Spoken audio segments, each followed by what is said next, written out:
again, everybody. How you doing? It's me. I don't really know where to look, but that's all good. This is Mark. I spoke about him on my last video. Quick recall. He is my very good friend and also personal trainer, and he healed a shoulder injury of mine. I still don't even know if it was an injury, to be honest with you, but I had this horrible shoulder stuff that was going on for ages and had loads and loads of tests and really didn't find out what was going on until I met Mark. And that's because he is 10 people in one.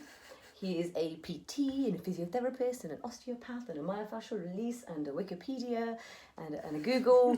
And he is a certified nerd, a self-certified nerd. Yes, okay, yeah, yes. And geek. And he's amazing. So we've obviously got lots and lots in common. And today we're going to talk about the very lovely topic of calories. Yay. Calories in, calories out. I've been going on about it for a while. I'm sure you're bored of me talking about it. So I'm going to be really boring, just ask you a really boring question. Go ahead. What are your thoughts on... what has been your experience with women and weight loss and health gain and calories? Those two together. Perfect. So, first thing, and this is... I know you specified women, but I'm going to put men into this category so I don't look like I'm alienating people here. Everybody massively overestimates how many calories they burn. I know what you're going to say. And underestimate how many calories they eat. Yes. That's a big problem because that's going to be putting you into a calorie surplus where you're going to be having more calories than your body needs and you're not burning anything near what you've been eating off. And I don't like using the word burn because nothing really burns, but that's one of the biggest problems I see with calories in, calories out, is that people, even using like health trackers and stuff like that, there are multiple calorie calculations and they're not accurate. You've got like some which have got a 10% variance either direction, you've got others that have got a 20% variance in either direction. So if one calorie calculator says, oh, you need to eat 2,000 calories in a day, and then your activity tracker is using another calculator, which is saying that you've burned 2,200, where if they'd used the same one that gave you the calories that you should have, and that says, well, you actually burn 1,800, you're now in a surplus rather than in a deficit. So there's just a lot of confusion around these things. And I think with calories in, calories out, as much as it is in the scientific literature, the only absolute, which, you know, if you look at it in a lab and in these types of environments, weight loss or weight gain is calories in, calories out. But when you then put that into a real world situation, and the fact that we contain multitudes and we are so complex, it can't be as simple as calories in, calories out. Otherwise, everybody that goes on a weight loss or a weight gain journey would succeed 100% of the time, every time, permanently. Yeah, keep it off, exactly. And they don't. So it's interesting. So you've obviously alluded to the fact that as a permanent weight loss and health strategy, it absolutely doesn't, it's not the solution. No.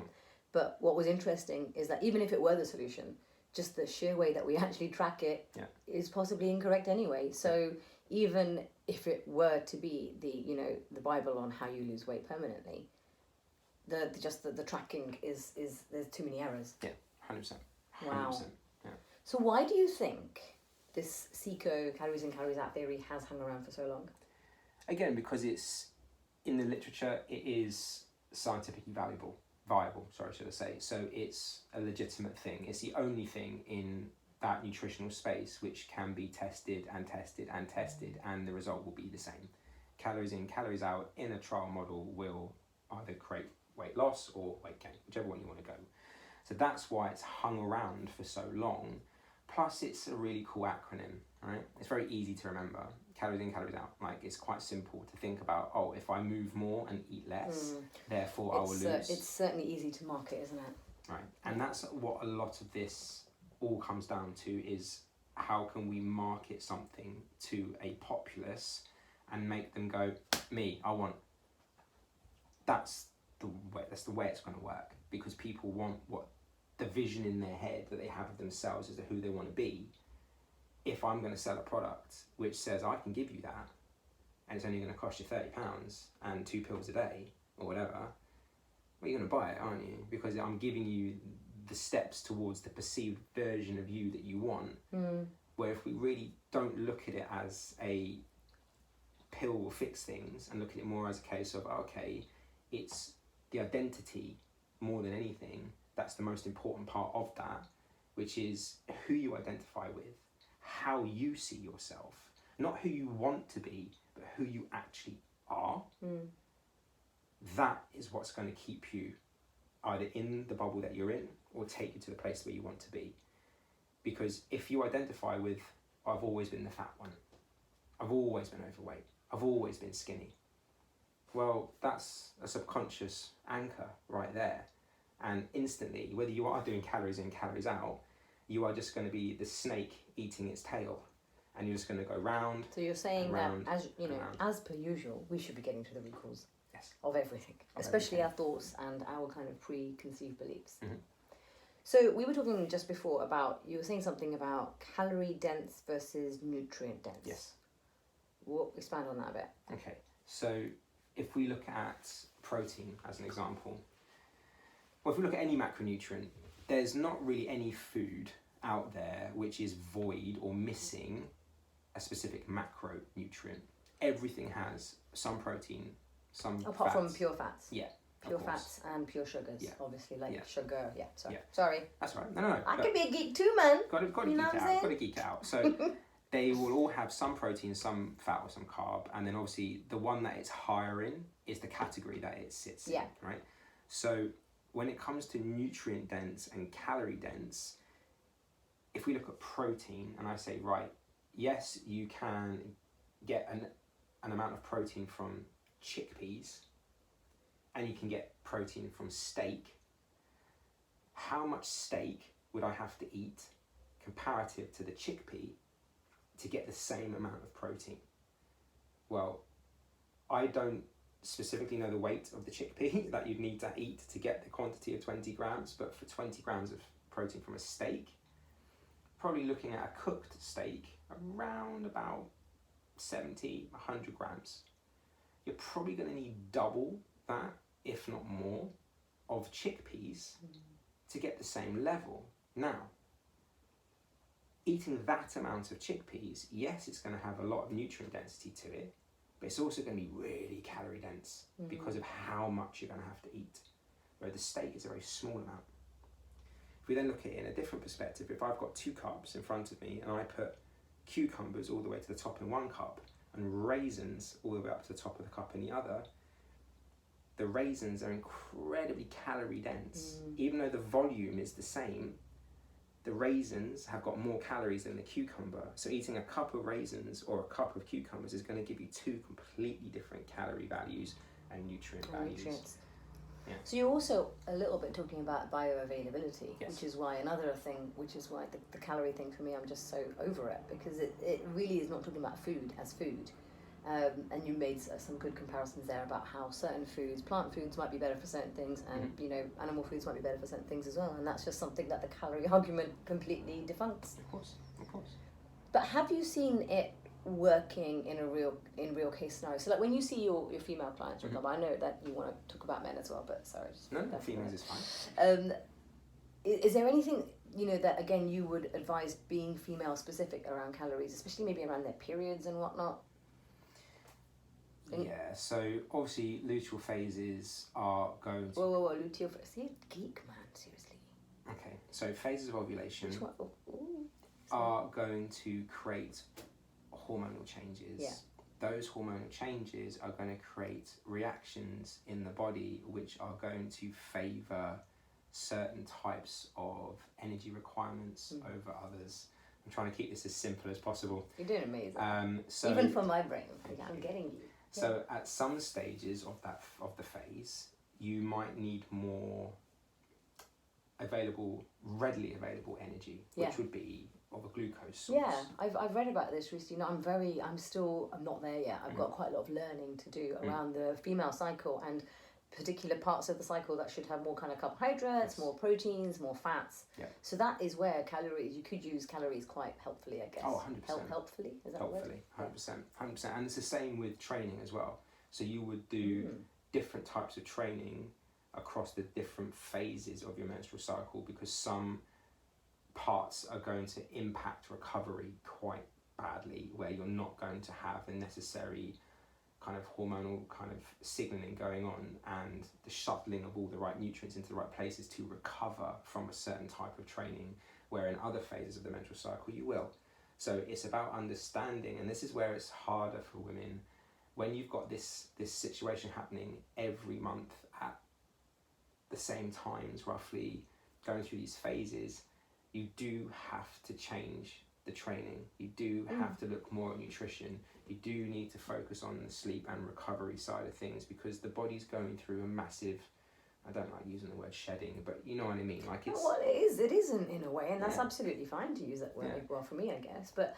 That's amazing. That's amazing that you think about that when you train your female clients. And I don't know how much they open up to you, but this is what I was saying about Mark. Like, he's literally like, he's like a doctor in that way, of that kind of confidentiality and that trust, where you can just go, I'm on my period today, and then you being you would be so clever, you'd probably be tracking it, and you could even adapt your workouts. Oh, 100%. You have to. Amazing. You have to.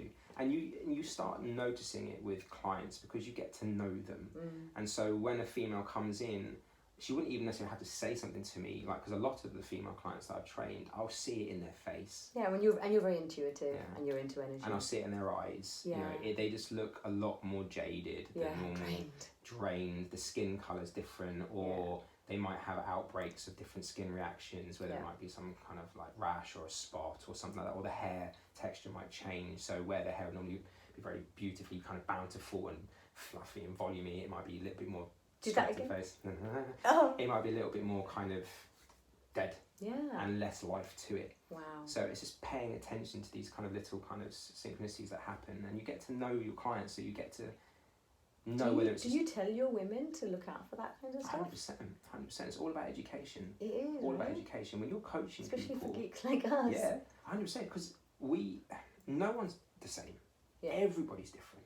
And as I said at the beginning, we contain multitudes. There are so many factors going on that we can't just speak in an absolute term, because nothing works in isolation in the body or in life in general. Like, everything is cause effect, cause effect, cause effect, cause effect. Everything has a domino going on.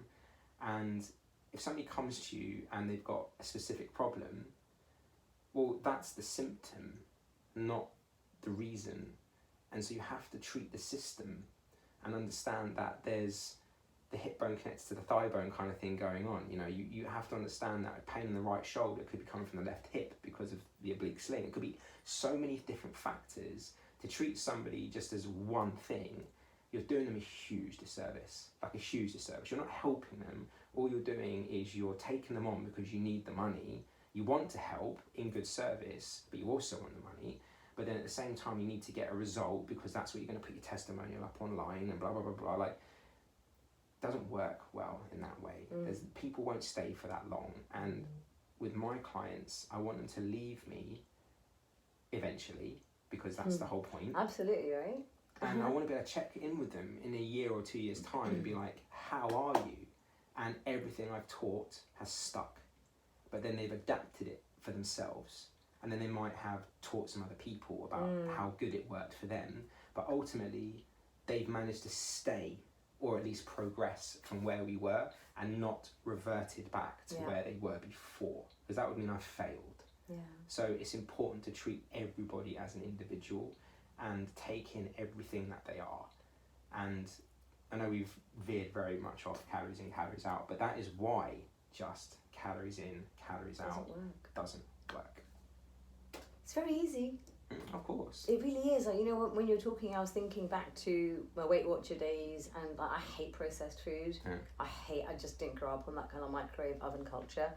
But yet, in some ways, it was easier to eat a pre-packaged Weight Watchers meal, because it had the calories there on it for me. Whereas if I wanted, this was like a long time ago, and nutrition labeling probably wasn't as clear. Oh no, that was it. We certainly didn't have apps. No. There was one point where I was like, oh my god, there was like one app. It was really old school, but I was actually literally jotting it down and trying to find online how many calories were in a slice of Ryvita or a slice of low-fat cheese or whatever.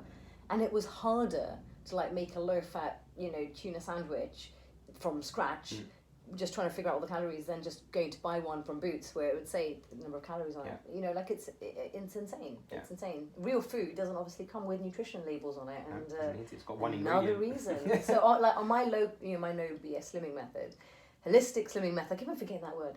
My no BS holistic, I'm going to be educating my women around carbs. So there's going to be a bit of counting for like, actually, I'm going to take it pretty much all out from them. They're going to have like charts, and we say like, you know, like, because they're going to have real sugar and stuff. There'll be honey or whatever, and they'll say a teaspoon of honey with charts. And then over time, it's very easy to remember that. Yes. And then if you understand about nutrient density, bioavailability, you just choose all the other foods around it, and you're happy days. That's your 100%. Counting days over. 100%. Yeah. Cool. All right. Is there anything else you want to say to anybody about calories in, calories out? No, I think that's everything. Cool.